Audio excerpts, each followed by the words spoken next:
तो सांग मैंने जय जगन्नाथ। आज मैं बहुत दिन पर गोटे वीडियो अपलोड करची। आशा करची आपण मैंने मो वीडियो बहुत सारा भल पाइबा। चलते आज गोटे जलखिया आइटम बनैबा चूड़ा उपमा। चूड़ा उपमा पई अल्प किछि तेल आ किछि जीरा किछि अदा छेचा किछि कंचा लंका ये सब पके कि भल्ला भाबरे टिके भाजी नबा। देखंदो मैं चूड़ा उपमा बिना प्याज रे बनाउची। जो ओषा व्रत कि जो मैंने पियाज रसुण खाऊ नथिबे से मैंने एमती करिकी खाई परिबे। बिना पियाज रसुण भी खाइबा बहुत सुंदर बहुत टेस्टी लगे। आपण भी थरे एमती ट्राई करंतु। तापरे लंका अदा भाजी हैला परे आमे पकेबा बंधा कोबी। छोट छोट काटी के रखिया बंधा कोबी पकेबी।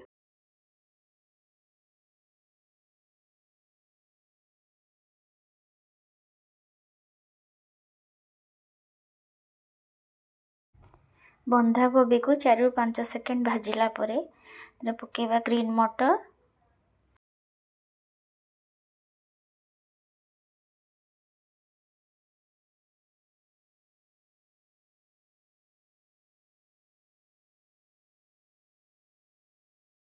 ग्रीन मटर को 2-3 सेकंड भाजिला परे पकेबा गाजर।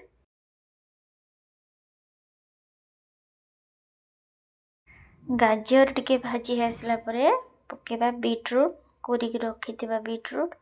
देखो गाजर को भी ग्रेटर रे कोरी देइची आ beetroot को भी कोरी देइची किंतु बंधा कोबी की पूरा छोट छोट करी काटिची।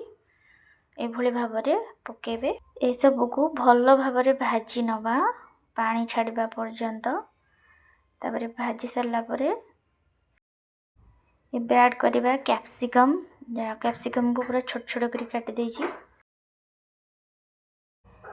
तापरे पकेबा स्वाद अनुसार लूण आ हल्दी गुंड ए सब को पकई भल भाबरे पुणी मिसेकी भलसे भाजी नबा। पूरा भल सुखा सुखा हो जंती पानी रहिबनी से बला भाजी की। तापरे 5 मिनिट पर्यंत घोड़े की छाड़ दबा। चूल्हा को पूरा सिम कर दबा। देखो 5 मिनिट परे गोडनी खोलिक देखा परिबा पूरा भल भाव सीझी जाइए और पानी भी भल से छाड़ी जाइए। एबे धोई के रखिथिबा चूड़ा को तादरे पकेकी भल भाव मिसे गोले दबा।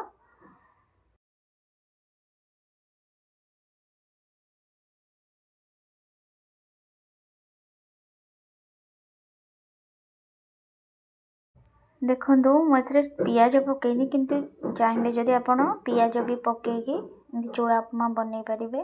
तादरे अल्प किछि बादाम भी ऐड करि पारिबे। मु बादाम पकईनी कि छुआ खाइबेनी बादाम पकईले।